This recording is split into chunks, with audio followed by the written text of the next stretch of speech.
میرے ہاتھ میں میری رپورٹ ہے، ہاتھ لرز رہے ہیں، جس کی وجہ سے کاغذ کے چاروں کونے بھی تھر تھرا رہے ہیں۔ سرکاری ہسپتال کی ایک کرخت چہرے والی مس سے لے کر پرائیویٹ مہربان ڈاکٹر صاحبہ تک سب کا ایک ہی جواب ہے، میں کبھی ماں نہیں بن سکتی، میں بنجر ہوں، بیکار ہوں، میں نکارہ ہوں۔ میرے اندر اتنے آنسو جمع ہیں، مگر میں رضا کے سامنے کبھی ایک آنسو تک نہیں بہا سکتی۔ رضا جو رب کی رضا میں راضی رہنا جانتا ہے، اسے بچوں سے بہت ساری محبت ہے، مگر وہ کہہ کر میرا دل دکھانا نہیں چاہتا، اور میں بھی اپنا دل ٹوٹتے دیکھ نہیں سکتی۔ وہ مہربان، محبت کرنے والا شوہر تھا۔ اماں رات بھر کھانسی کرتی تھیں، ان کی کھانسی نہیں رکتی تھی۔ انہیں اپنے بیٹے کے بچوں کی شدت سے چاہت تھی۔ مرتے مرتے وہ کسی ایک کو دیکھ لینے کی آرزو مند تھیں۔ بنجر کوکھ ہے تیری، کیکر کی طرح سیدھی لمبی عورت کیا ماں بنے گی؟ پتہ نہیں رضا کب سمجھے گا۔ ان کی آنکھیں جس گہرے کنویں سے جھانکتی ہیں، وہ یوں ہی نہیں ایک عمر کا تجربہ ہے۔ اماں، میں گئی تھی ڈاکٹرنی کے پاس، اللہ خیر کر دے گا، بس تم دعا کرو۔ میں انہیں پاپے دودھ تو گرم چائے میں ڈبو کر کھلاتی۔ ان کی بوڑھی بالوں سے دودھ کے قطرے یقینی سے گرتے تھے، جیسے وہ سچ جانتی ہوں، میرے جھوٹ کو پکڑ چکی ہوں، ایک ایسا جھوٹ جو ہر ایک سے بولا گیا تھا۔ سچ کو تو میں خود سے بھی چھپا لیا تھا، مگر اس ایک کمرے کے مکین جو اٹھنے بیٹھنے کو بھی میرے محتاج تھے، وہ روز بروز میرا جھوٹ پکڑ کر دکھاتی تھیں۔ اس کی نگاہیں کھینچ کھینچ کے میرے جھوٹ کو میرے اندر سے بے نقاب کرتی تھیں۔ رضا کی محبت صرف میرے لیے ہے، رضا صرف میرے لیے بنا ہے، میں اس کو چاہوں گی۔ میرا ایک ہی کال اور ایک ہی تکرار تھی، میں سچ چھپا گئی، نقص مجھ میں تھا، اس میں نہیں۔ وہ روز انتظار کرتا تھا، اس کی نگاہیں بھی اپنی ماں جیسی تھیں، طلبگار سی، مگر میں اس طالب میں اپنا مطلب تلاش کر لیا کرتی تھی۔ اسے میری چاہ اور تو کچھ نہیں، رضا حسین تو شادی کر لے۔ میں سچ کہتی ہوں، اس کے تو قدم بھی ماؤں والے نہیں ہیں۔ میں اب تو انتظار شاید نہ کر سکوں، سارا دن بھی بس چھت کلی عورت پوری قوت سے اس کے سامنے دیوار بن جاتی تھی، مگر مجھے دیوار کے ڈھانے کی ضرورت پیش نہ آتی تھی۔ اماں، اللہ کے گھر دیر ہے اندھیر نہیں، بس تم دعا کرو ہمارے لیے۔ رضا حسین کا پکا یقین تھا، اللہ اس کی گود لازمی بھر دے گا۔ یہ بھروسہ اس کے چہرے پر ٹھاٹھے مارتے سمندر جیسا تھا۔ تم جو دل چھوٹا مت کرنا، اللہ ہماری گود ضرور بھر دے گا۔ میں جو اندر سے جھوٹی تھی، میں نے دل کیا چھوٹا کرنا تھا، میں جھوٹی تھی، جھوٹی تسلیاں دے کر تھپک کر اسے سلانا اب میرے دائیں ہاتھ کا کھیل تھا۔ ڈاکٹر انیسہ نے امید دلائی ہے، اس دفعہ نیم گرم دودھ گھونٹ گھونٹ اپنے بنجر وجود میں اتارتے بھی میں تھک گئی تھی۔ اماں نہیں، اپنا آپ تھکاتی ہو، مگر رضا کی محبت کی وارث مجھے تھکنے نہیں دیتی۔ رات دھیرے دھیرے پھیل رہی تھی پانی میں کالی سیاہی کی طرح۔ کوئی آ رہا ہے۔ رضا بائک کی چابی اٹھانے آیا تو سیدھا کچن میں ہی چلا آیا۔ بتایا نجمہ آپا آ رہی ہیں بچوں کے ساتھ، سمیر بھائی ملتان گئے ہیں۔ اب انہیں کچھ فارغ وقت ملا جب ہی میری طرف کا پروگرام بن گیا۔ واپسی میں نان لانا مت بھولنا، قورمہ میں بنا لوں گی۔ چکن دھوتے ہوئے میں نے دیکھا، وہ میری طرف ہی دیکھ رہا تھا۔ کڑاہی بنا لیتی، تمہیں پتہ ہے نا نجمہ آپا کے بچے شوق سے کھاتے ہیں۔ رضا کی محبت زندہ باد تھی، مگر دل بھی ایسا کسی کسی کا ہوتا ہے، جو حکم جناب کڑاہی ہی بن جائے گی۔ مجھے اس کے خیال رکھنے والی عادت جو ہی سرشار کر دیا کرتی تھی۔ آپ یہاں بیٹھیے، آپ یہاں بیٹھیے نا، بچوں کو میں نے کارٹون لگا دیے ہیں، اب آرام سے بیٹھے ہیں۔ آپ سنائیں کیسی ہیں؟ اگرچہ ان کے چہرے پر ساری داستان رقم تھی، چھوٹے چھوٹے بچوں کا ساتھ اور شوہر کے ٹک کے کہیں نہ کام کرنے والی عادت انہیں بچوں سمیت بہت اذیت میں مبتلا کر دیتی تھی۔ آپا کی زندگی بہت مشکل تھی، میری ہر سانس سکھ سے بھری تھی، پرسکون۔ آج کل کہیں نہیں تھا۔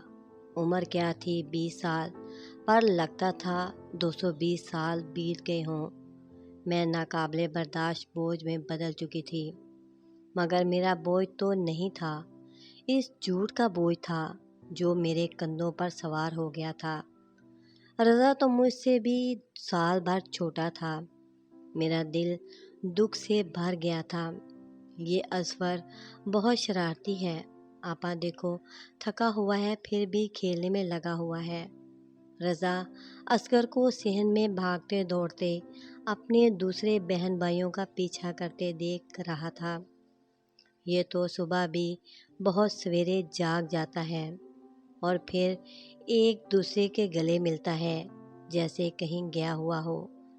نجمہ پاپی کی سی ہنسی ہنس دی تھی، جہاں کہیں کہیں ماں کی ممتا بھی جھانکتی تھی۔ رضا کی نگاہیں اصغر کے ساتھ ساتھ بھٹک رہی تھیں۔ آپا چلی گئی اور میں اماں کو کھانا کھلانے ان کے کمرے میں چلی آئی۔ آج وہ بالکل خاموش تھیں، کسی روٹھے ہوئے بچے کی طرح۔ بوڑھے گال تھپ تھپائے، نہ جانے کب سو بھی گئیں۔ بھوکی، کیوں نہ ہم اصغر کو گود لے لیں؟ نجمہ آپا کبھی انکار نہیں کریں گی، مجھے اور سمیر بھائی کو آپا خود بنا لیں گی، اس کی فکر نہ کرو۔ میں نے بیٹھے بیٹھے سارا پلان ترتیب دے دیا۔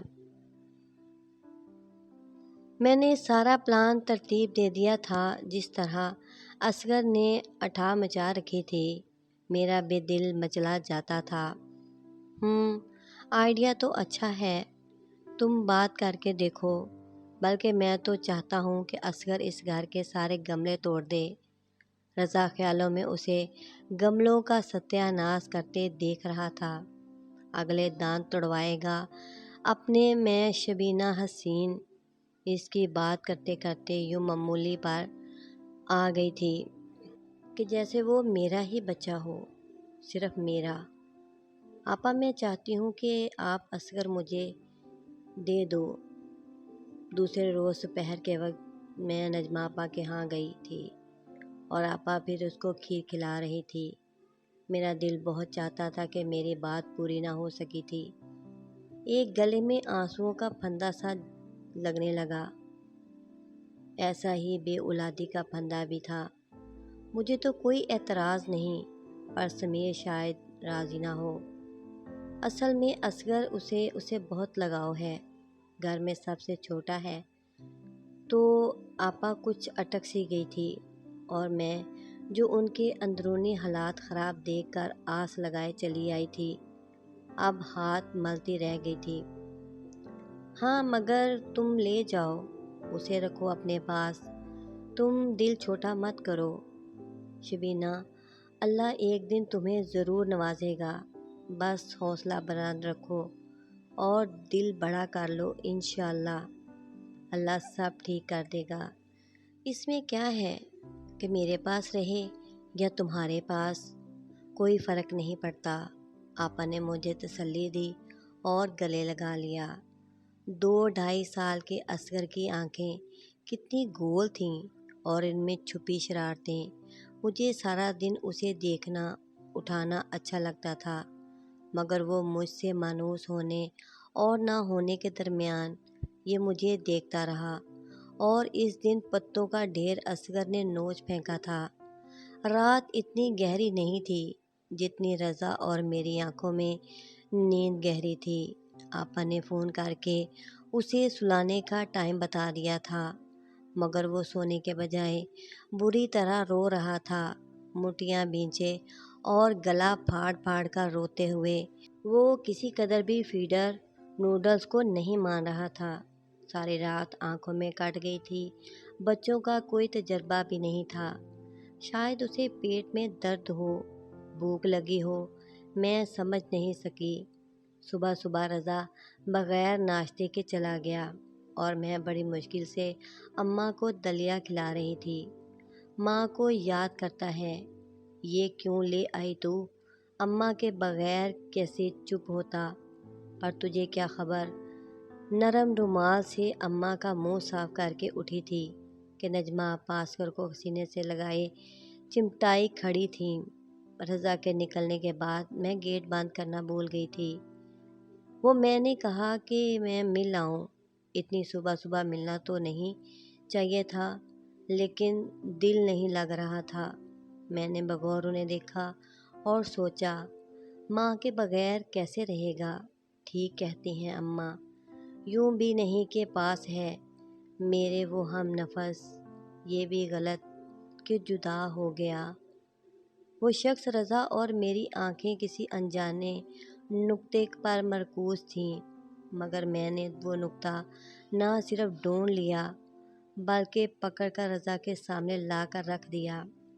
رضا، میں تمہاری شادی کروں گی، ہم کسی کے نہیں، اپنے بچے پالیں گے۔ میں دل بڑا کر کے بولی، مگر میں اگر مگر کچھ نہیں، اور نہ میں اگر مگر چلنے دوں گی۔ ایک بار جو سوچ لیا کر کر دکھاؤں گی۔